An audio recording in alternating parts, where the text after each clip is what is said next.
Hi, in the last video we had a look a little bit into MVI architecture and we tried to compare it with MVVM based on the architectural samples. And this was just a first initial look into MVI, and probably in the next videos I would like to implement it or just try play with it a little bit more. However, as we've seen with the implementation of MVI, it uses quite a few concepts that are available in Kotlin. And one of these concepts were asynchronous flows. Today I would like to have a look into, and maybe kind of a deep dive, how the flows are maybe even implemented or how to use it definitely. And well, let's dive into it. So here is the documentation of the asynchronous flows, where at the beginning they are showing us different options how we can print basically a list of numbers. So we have this list, this simple function here which returns a list of numbers 1 to 3, and then for each of them we just print the values first. After that, they show us how we can do it with sequences. Here you can see that we create a sequence and then we just loop over the range from 1 to 3. We sleep for 100 milliseconds and then we yield the result. And as a result, of course, then in the mine we are basically looping again for the result of simple. So we have all the values, we're looping through them and we print them when they come. So we again get the result 1 to 3 sequentially. However, the sequences are not suspending functions, so this is blocking the main thread, and the solution to that is, well, exactly suspending functions. So in this example, they show us very simple solution, but here we have a simple method which delays the execution for 1000 seconds, then returns a list, and then we run blocking over here, so we are still blocking, but of course we can run this code non-blocking on the main thread as well. And then finally we get the values, we do for each, and we just print all of them. However, with suspending functions, we have to return the whole list at once. If we instead would like to return these values sequentially, but using the suspending non-blocking kind of flows, then, well, we have a flow. So in this example, we still have our simple function over here. We are looping in the range 1 to 3. We delay execution of every item by 100 milliseconds. And then finally we emit the elements. In the main function we run blocking, and here they are presenting us that this collection, that these things are not blocking each other. So we launched something else over here that is delaying execution and printing us that I'm not blocking. At the same time, we are collecting the values that are being emitted from the flow. And the result of the execution is like this. And that's basically what the flows does. And here is one more important thing. So by default, flows are called. So a flow will not start emitting the values until we start collection. So only when we actually collect the items, then this is being executed and not before. If it would be hot, then it would be executed already here at the definition somewhere. And then whenever we would subscribe, or in terms of flows, collect to a flow, then we would only get the latest values that were emitted. Now let's go for a moment to the IDE. I have a very small Kotlin native application prepared over here. I have imported coroutines and coroutines flows, and now let's just create our first flow val. And let's call it my flow equals flow. So we have this flow builder over here. And inside over here we can have our for, and let's say I in 1 to 10, why not 10? And then inside of here, let's just emit the value of I. And let's say also we want to have delay over here of this 200 milliseconds. And this delay here is a suspending function as well. And then over here, we can have our myFlow, collect it. And inside of collection, we can just print our number for now. Let's quickly see what it's complaining about. Yes, and it's complaining because collect function should be actually called within we can run blocking over here as they did in the examples. Let's move the flow in here. There we go. And let's run this example. And as expected here, numbers are being generated, or the numbers are being emitted one by one with a delay of 200 milliseconds between each. So that's how the flow itself works. Now let's have a look a little bit into what is the flow function over here. So we have a public function, so we can use it of a type T, and then we are providing here a block of code. So this block is actually a flow collector. And what is a flow collector? It's just a public interface with one method, emit. So this is why we have this method emit that we can use inside of a flow. And then we have here assigned a save flow. So we actually are passing this argument to this save flow, which is defined down here. So a save flow takes the block of code that we have with the option of emission. So it's extending the flow collector over here. And then it's implementing the flow interface. And the flow interface, if we have a look, it just have one method. So it's also an interface, and it has one suspend function collect. So then we can have a look that this collect function is being overridden over here. And in the body, so first of all, we get this flow collector over here as an argument. And in the body, we have this save collector. So in other words, we are like wrapping here this save collector. So we have kind of a proxy. Let's have a look into save collector now. This takes two arguments. It takes the flow collector, the original collector, and it also have the coroutine context over here passed. Inside of it, we have collect context size. So we are folding all the elements and we are just counting over here, nothing more. So how the fold method works is we get the initial value over here, which is 0, and then it gives us the current value over here, and then we can just work on it.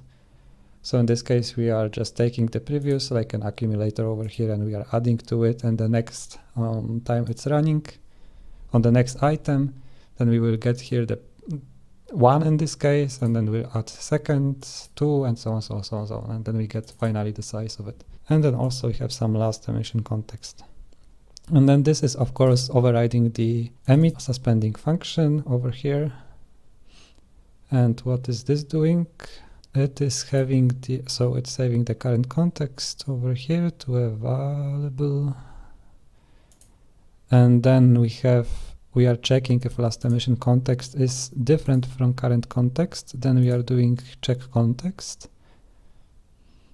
So here we have the check context method, and basically it's this method, what it does, it ensures that we are doing all the emissions from the same coroutine context. So you can see down here, yes, here, if actually we have a different collect job than the parent collect job, then we throw an error that flow invariant is violated, emission from another coroutine is detected, which is not something that is not supported over here. So, and thus this is also called a save collector. And finally, if everything is okay, if no error was thrown, then we are actually emitting the value through the original collector that we had. So that's a little bit of what we have here inside of the flow. We have these interfaces for flow collector and for flow itself. And now let's close that. Let's be back to our example. And then also, if you remember RxJava, ever worked with it, then in RxJava did a couple of things. So first of all, it was an observable pattern. So we could observe to changes or to values emitted through RxJava. Secondly, it was taking care of threading, which is here in flows with flows done with coroutines. So it's kind of a separate API right now. It's not all together. But the third thing, it had a bunch of transformations and operators that we could use defined on it. Flow itself is not only implementing the observable pattern, but it also implements a bunch of operators. Let's be back to the documentation and have a look on what happens here. Here is some also information about flow cancellations. So here we can, for example, have this with timeout or null, and in 250 milliseconds, the collection will be cancelled and will no longer work. So we can see it done here.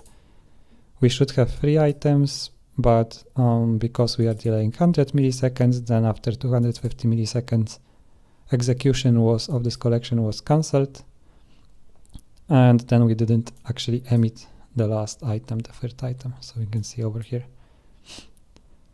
Then we have in Flow a couple of builders. So if you go back here to Flow interface, there is a whole bunch of documentation also, which you can read of how this works. So they say you basically all these things I told you, that it's called synchronous data stream. Actually, that's interesting why they didn't choose the name stream here. Like, for example, in Dart, a stream is just called a stream, and I think it's it would be nice to have it like industrial standard to call every stream a stream and not differently. Anyways, and yeah, here you can basically read. And one thing they say over here is that there are the following basic ways to create a flow. So there are these builders. So the one that we've used was this flow function with lambda passed to it. But as an example, also we have this as flow over here. So back here in the example, instead of doing this, we could have our myFlow2, and we can have our range from 1 to 10, and then we can do as flow. And then let's just replace one over here. Let's run it. And you can see that it also worked. Now we don't have any delay over here in this case because we just have the range and then we just transform it to flow. But as said before, we have a lot of different operators that we can work on. So for example, we can map it where we get the it, which is the value. We can name it as a value. And we can here change it, for example, to a string. And let's say it is value is $value. Let's run that. Okay, and I broke, of course, value without any capital letters. There we go. And here we go. Now it mapped basically. So this map works like map in any stream or in reactive programming, like in ReactiveX. So it just maps one value to 1 over each element. But then we also, for example, can do transform. There we go. And this is a little bit more powerful because here we can also use emission and we can emit something else. So let's emit, for example, that. And now instead of, so at this point it works basically like map, just I had to use this emit in order to emit something else. But the power of transform operator is that we can emit multiple things over here. So we can add the new elements to the flow. And now let's just emit it after that. And if we run it, there we go. We get kind of a separator or a divider between our values printed to the console. And of course, here we can also delay execution. So let's say we want to delay now 300 milliseconds. Let's run that. There we go. And every 300 milliseconds, we get the next item emitted. Actually, not only next item, but 2 new items. And this is, of course, not the only operator that we have there. We have 2 types, basically, of operators. So we have these operators like map, filter, take, zip, which we know all from RxJava, basically. And then we have also this kind of operators like collect, single, reduce, and these are terminal operators. In other words, if you use this map, for example, then it just does some transformation to items that are being emitted from the flow. But this basically terminates the whole flow. So the items are being somehow outputted, let's call it. Or this is like listening to a stream in other languages. So we are using collect, but we have, for example, the single here as well. And this will only await, of course, a single value. So also in RxJava there was a single type, which would expect only one value to be emitted. And then we have the reduce over here, and reduce will generally just reduce them, all of the items into a single item. We can also do toList, And this will basically transform a flow into a list. So it will take all the emitted items and it will just return a list for us.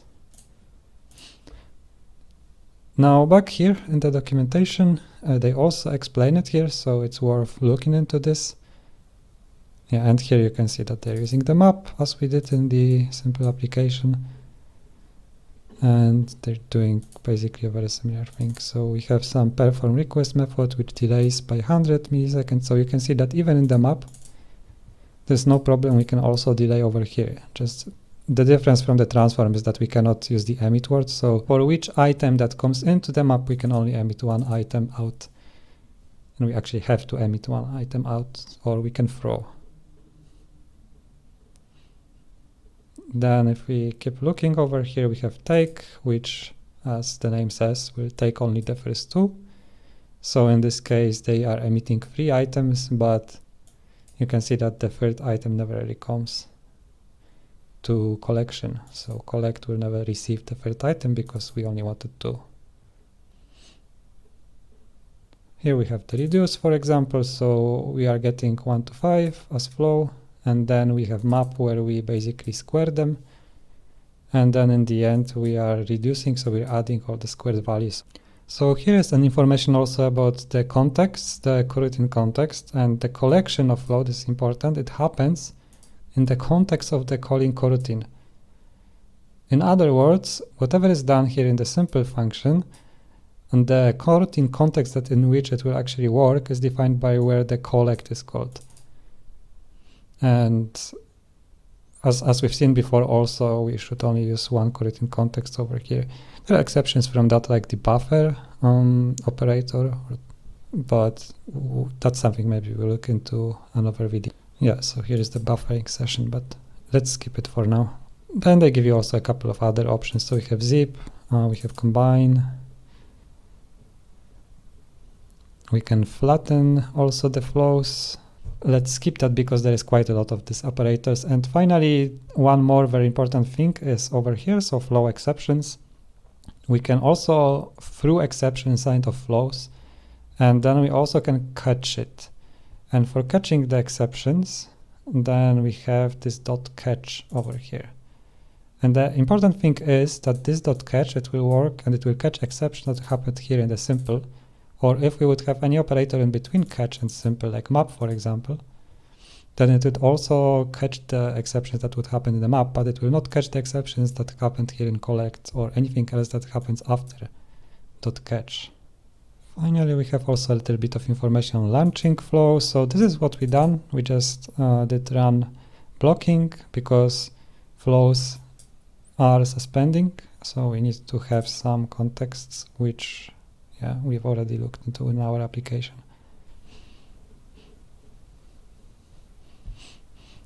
And there's also some interoperability with reactive streams and flows, which is also something maybe interesting to look into at some other video. Let's be back for just one last moment here into our application. And let's have a quick look into how, for example, the map is implemented on the flow. So we have a public inline function, so it will be optimized by the compiler and inlined. And then this map is taking a transform suspend function. So this is the lambda that we are passing to it, which is actually a transform method. And then we are just emitting the transformation of the value. So we are basically only emitting out here the changed value within the lambda that we passed. So in our case, we are doing this value is value. So the implementation of map is just does an emission over here on the transform with our new value that is created over here or transformed in the transform method. So it's internal, we don't have an access to it. Here we have an unsafe transform, unsafe flow. So this actually does collection, you can see here. So first it does the collection inside of the map, and then we emit like into a new we can think of as we have a new flow, so we collect the values and then we re-emit them again. That's basically what's happening over here. Okay, then I think for today this will be enough. And we had a slightly, I think, deeper dive into this asynchronous flow. We looked a little bit into how the things are implemented in Kotlin. I hope this was interesting to you, and whether it was or not, I will probably make more videos, so you can like, subscribe, comment, whatever, but I will still make videos just because I find it fun. Bye-bye.